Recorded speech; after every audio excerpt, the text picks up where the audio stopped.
Hello दोस्तों, तो आज मैं बात करने वाला हूं कि बहुत से ऐसे रीजन होते हैं जिनके वजह से बहुत से लोग सालों मेहनत करते हैं तो भी अपना यूपीएससी का एग्जाम क्लियर नहीं कर पाते हैं, जबकि कुछ लोग जो होते हैं अपने पहले ही प्रयास में यूपीएससी का एग्जाम क्लियर कर लेते हैं। तो इसके बारे में हम लोग जानेंगे, लेकिन इससे पहले मैं आपको बता दूं, पहले क्लियर कर दे रहा हूं कि मैं यूपीएससी सिविल सर्विस एग्जाम की बात कर रहा हूं, यानी कि यूपीएससी सीएससी इसको ऑफिशियली बोलते हैं। बहुत लोग इसको नॉर्मली यूपीएससी आईएएस बोलते हैं, लेकिन मैं यूपीएससी सिविल सर्विस एग्जाम की बात कर रहा हूं इस वीडियो में। तो इसको मैं यूपीएससी ही बोलूंगा, ठीक है। यूपीएससी के नाम से ही आगे मैं इसको बताऊंगा। तो चलिए वीडियो को ज्यादा देर न करते हुए वीडियो को शुरू करते हैं।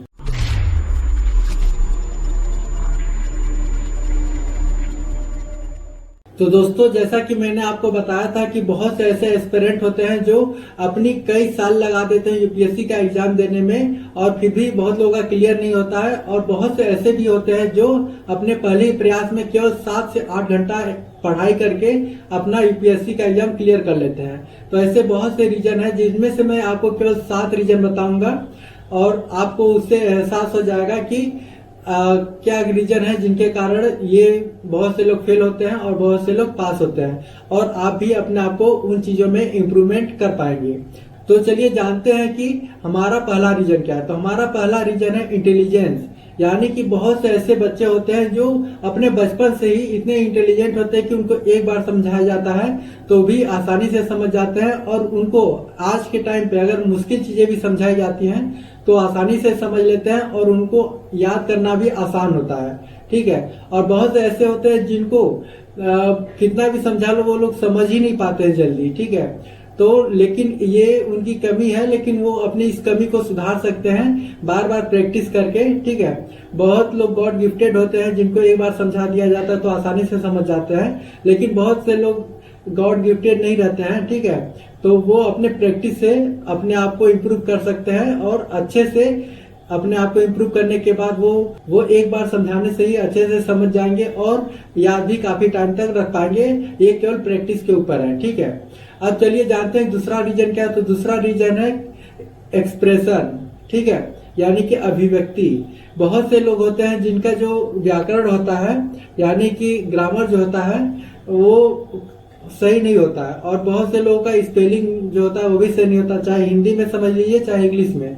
अगर हिंदी में समझिए तो जो ये लाइन होती है, ठीक है, जैसे कि आ में बड़ा आ लगता है, लाइन लगती है छोटी बड़ी, तो इनमें प्रॉब्लम होती है बहुत लोगों को। जैसे कि नदी में बहुत लोग छोटा दी लगा देते हैं, कुछ लोग बड़ा दी लगा देते हैं, तो उनमें भी प्रॉब्लम हो जाती है और ग्रामर भी मिस्टेक हो जाता है, ठीक है। और लेकिन जिनका लिखावट जो होता है वो सही रहता है, यानी कि हैंडराइटिंग जिसकी सही होगी और जिनका ग्रामर और फिर से स्पेलिंग सही रहता है, तो उनका जो होता है सफल होने का चांस बहुत अधिक बढ़ जाता है। क्योंकि बहुत से ऐसे लोग होते हैं जो अच्छे से लिख नहीं पाते हैं, बहुत से लोगों की हैंडराइटिंग खराब होती है, तो उनको अपना हैंडराइटिंग सुधारना चाहिए।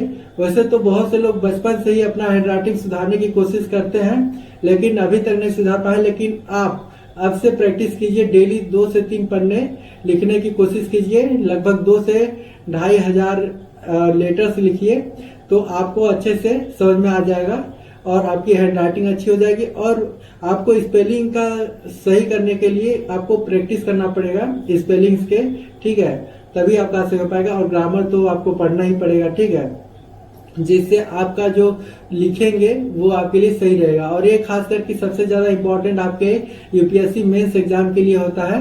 अब चलिए चलते हैं अगले चीज की तरफ। तो हमारा अगला कारण है ऑप्शनल, ठीक है। जो बहुत से ऐसे लोग होते हैं जो अपना ऑप्शनल ऐसे दूसरों के बहकावे में आके सिलेक्ट कर लेते हैं, ठीक है। और बहुत से लोग जो ऐसे होते हैं जो अपना ऑप्शनल सिलेक्ट करते हैं, लेकिन उनका इंटरेस्ट लंबे समय तक के लिए नहीं बन पाता है। इसलिए आप लोग वही ऑप्शनल सिलेक्ट कीजिए जिसमें आपका इंटरेस्ट बना रहे, या फिर उसमें जो है स्कोरिंग मार्क्स जो है अच्छा हो और सिलेबस भी हर एक जगह अवेलेबल हो, वही आप लोगों को ऑप्शनल सेलेक्ट करना चाहिए।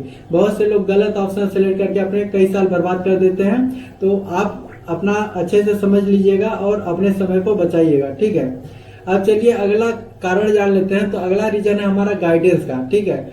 बहुत से लोग होते हैं जो कोचिंग या फिर से उनके पास बुक वगैरह होते हैं, कंप्लीट बुक होती है, तो उनके सफल होने के चांस ज्यादा होते हैं। क्योंकि कोचिंग में एक लाइन से आपको बताया जाता है, क्योंकि एक मैप दे दिया जाता है, रोड मैप दे दिया जाता है, ताकि आपको पहले ये पढ़ना है, फिर ये पढ़ना है, फिर ये पढ़ना है, और इस तरीके से आपका सिलेबस कंप्लीट हो जाता है, तो आप अच्छे से सफल हो पाएंगे। लेकिन बहुत से लोग होते हैं जो कोचिंग नहीं करते हैं, लेकिन उनके पास हर एक चीज का स्टडी मटेरियल पहले से इकट्ठा होता है। जैसे कि अगर आप इस टाइम पे यूपीएससी का एग्जाम देने की तैयारी कर रहे हैं, तो आपका सबसे पहला काम होता है कि पहले आप सिलेबस पढ़िए और जो जो टॉपिक दिए हुए हैं वो सभी टॉपिक अपने ऑफलाइन में इकट्ठा कीजिए, ठीक है। इसके बाद एक बाय एक करके उसको कंप्लीट कीजिए, तो इससे आपका आसान हो जाता है, ठीक है। तो बहुत से लोग गलत गाइडेंस में आ जाते हैं और अपना जो वो लोग बताते हैं वही पढ़ते हैं और बाद में गड़बड़ हो जाता है, ठीक है। तो आप या तो कोचिंग अगर ज्वाइन किए हुए हैं या फिर आपके कोई दोस्त वगैरह ज्वाइन किए हुए हैं, तो उसे एक रोड मैप ले लीजिए कि किस तरीके से पढ़ाई करना है। और सबसे जरूरी चीज यह है, अगर आपके पास कोई कोचिंग वगैरह नहीं है, फिर भी यूट्यूब से बहुत से ऐसे टीचर मिल जाएंगे जो आपको पूरा गाइडेंस बता देते हैं कि आपको क्या क्या पढ़ना है। वो सभी चीजें आप ऑफलाइन इकट्ठा कर लीजिए, ठीक है, क्योंकि ऑनलाइन में जाएंगे तो आपका टाइम ज्यादा बर्बाद होता है। इसलिए ऑफलाइन इकट्ठा कर लीजिए और उसी को ही पढ़िए, ठीक है, ऑफलाइन। और कुछ चीजें जो होती है ऑनलाइन खोजने की जरूरत पड़ती है, तो उसी टाइम पे ही केवल आप ऑनलाइन जाइएगा, वरना ऑफलाइन ही पढ़ाई कीजिएगा। तो आपका गाइडेंस सही होना चाहिए। तो हमारा अगला रीजन है पर्सनालिटी का। बहुत से लोग होते हैं जो अपनी बातों को अच्छे से समझा पाते हैं दूसरे को, इसलिए ये इम्पोर्टेंट हो जाता है इंटरव्यू के लिए। क्योंकि इम्पोर्टेंट इसलिए है क्योंकि जब आपसे कोई क्वेश्चन पूछा जाता है तो आप अपनी बातों से उनको अच्छे से समझा सकते हैं और फिर से उनका अच्छा स्कोर आपको मिल सकता है, ठीक है। तो आपको अपना पर्सनालिटी डेवलप करना ही पड़ेगा। अब पर्सनालिटी कैसे डेवलप करते हैं, हो सकता है कि आप लोग बहुत से ऐसे होंगे जो स्कूल में या फिर कॉलेज में स्टेज पे बोले होंगे, या फिर कोई ऐसा ग्रुप होगा जिसमें आप लोग बोले होंगे, तो इससे आपका पर्सनालिटी डेवलप होता है। लेकिन इस टाइम पे अगर आप अकेले हैं या फिर आपका छोटा ग्रुप है, तो आपस में बात कीजिए। अगर अकेले हैं तो आपस में ही, मतलब कि या तो कैमरा ले लीजिए, फोन ले लीजिए, या फिर शीशा के सामने कुछ टॉपिक ले लीजिए, उसी पे ही आपस में बात खुद ही बोलिए, ठीक है। तो इससे आपका पर्सनालिटी डेवलप हो सकता है, ठीक है। और ये सबसे ज्यादा जरूरी है इंटरव्यू के लिए। तो आपको अगर 275 में अच्छा नंबर लाना है तो आपको अपना पर्सनालिटी डेवलप करना ही पड़ेगा, ठीक है। अगर आपका थोड़ा मेंस गड़बड़ हो जाता है तो भी आपका इंटरव्यू में अच्छा मार्क्स रहेगा, तो अच्छा नंबर से आप पास हो सकते हैं। अब हमारा अगला रीजन है फोकस। बहुत से लोग होते हैं जो अभी अगर मान लीजिए कि किताब रख दिए और किताब पढ़ रहे हैं, तो 5 मिनट बाद उनका कहीं और मन लगने लगता है, ठीक है। और यानी कि किताब सामने है लेकिन उनका विचार जो है कहीं और लगा हुआ है, मन कहीं और लगा हुआ है। और मेरा अभी माने तो अभी मैं अगर कोई किताब वगैरह पढ़ता हूँ, ठीक है, तो किताब अगर मैं पढ़ रहा हूँ तो 20 मिनट तक मेरा फोकस रहता है। इसको मैं ट्राई कर रहा हूँ कि 30 मिनट तक करने का। अगर कोई चीज याद करने वाली चीजें है या पढ़ने वाली चीजें हैं, तो उसमें मेरा जो है अभी 20 मिनट तक ही फोकस लग पाता है, बाकी दिमाग इधर उधर भटकने लगता है। लेकिन मैथ ऐसी चीज है जिसमें मेरा फोकस 100% लगा रहता है काफी टाइम के लिए। तो मैं 3 से 4 घंटे लगातार फोकस होके मैथ का पढ़ाई कर सकता हूँ, क्योंकि उसमें लिखने वाली चीजें होती है, ठीक है, प्रैक्टिस करने वाली चीजें होती है।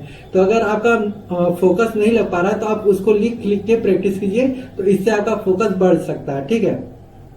तो आपको सबसे ज्यादा जरूरी चीज है कि आपको अपना फोकस बढ़ाना पड़ेगा अगर कम है तो। और इधर उधर की चीजें जो आप सोचते रहते हैं तो उसको कम कीजिए, ताकि आप एक जगह फोकस होके अच्छे से पढ़ाई कर सके। तो फोकस ये हमारा इम्पोर्टेंट चीज है। और दोस्तों लास्ट हमारा रीजन है किस्मत। जी हाँ दोस्तों, लक जो है बहुत ही इम्पोर्टेंट फैक्टर है यूपीएससी सीएससी एग्जाम के लिए, खास करके इंटरव्यू में। अगर आपके इंटरव्यूअर जो है उनसे आपका विचार अगर मिलता है तो आपके अच्छे नंबर मिल सकते हैं। जबकि अगर आपका विचार अच्छा आपस में नहीं मिल पा रहा है तो आपके खराब नंबर हो सकते हैं। भले आपकी तैयारी अच्छी हो, लेकिन अगर आपके विचार अच्छे से नहीं मिल पा रहे हैं तो आपको प्रॉब्लम हो सकती है।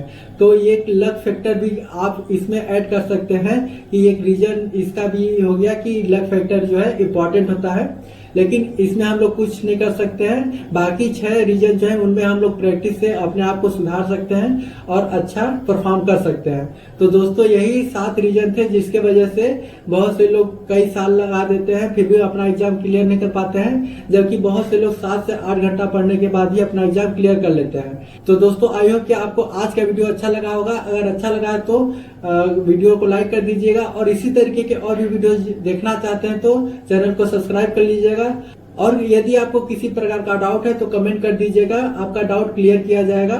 तो दोस्तों आज के वीडियो में बस इतना ही, मिलते हैं अगले इसी तरीके के और भी वीडियोज में। तब तक के लिए जय हिंद, जय भारत।